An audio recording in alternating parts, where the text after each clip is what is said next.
I'd like to send this one out to, for those who missed it yesterday on my live.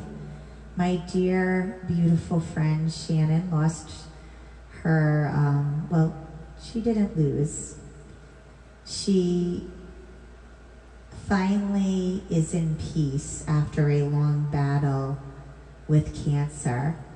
And her husband, Jim, and her have a beautiful love story, and I shared a lot about them, and she is now in heaven and a beautiful Disney princess angel watching over us.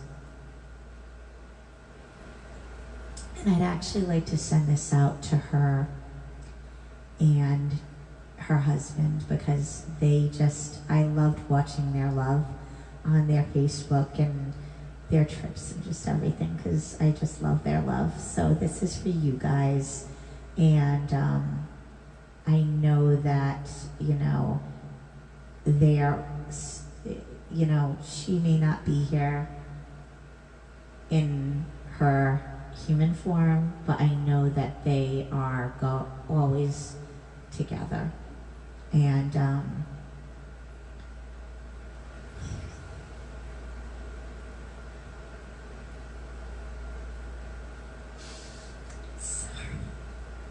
I actually am not getting emotional over Shannon.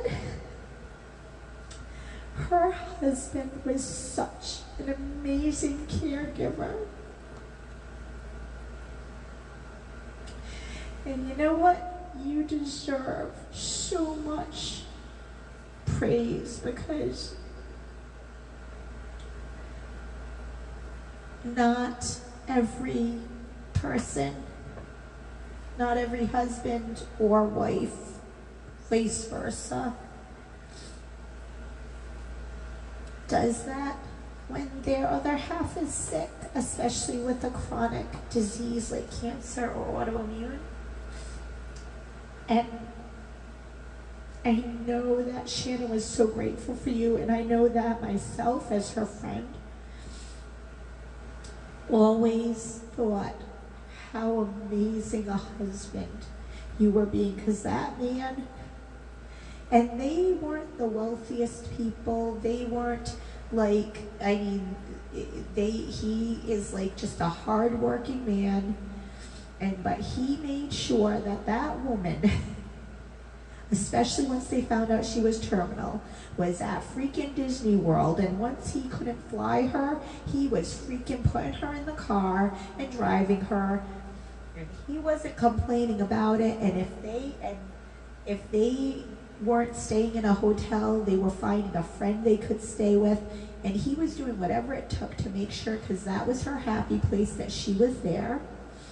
And he, took off, and and nobody can afford to take off FMLA, because you don't get money for that. And, and it's not anyone's business, but you know what? I know damn well he was there. He was there every freaking moment. And he was making sure she was happy was the even bigger thing. And the smiles that she always had, you could tell that he was just like doing it, and just like not putting the pressure on her of, well, honey, the bills, or, well, honey, we can't afford it, or anything. Like, he was just like making sure she was happy. Because if someone is that sick, you know what? You can't take the money with you when it goes. And yeah, the bills have to be paid, but you don't put that pressure on someone who's already sick and stuff. And you know what? You're an ace, man. So if you ever have a loved one that's sick,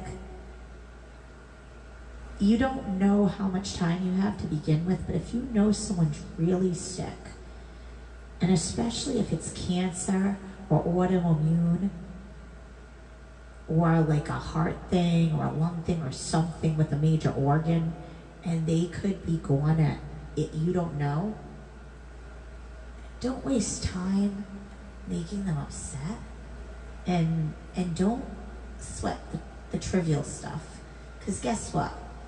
you can't control the pandemic. You can't control bills. You can't control what's going to happen with the stimulus, with money. These things you can't control.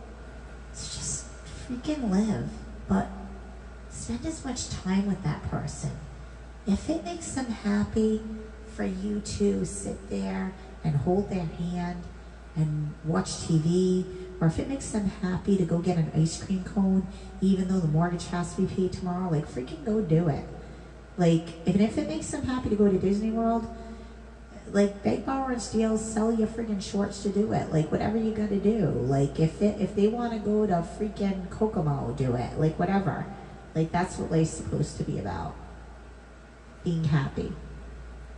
I'm not saying to not pay your bills, but I'm just saying, like, do whatever it takes to be happy. Be happy. All right, guys.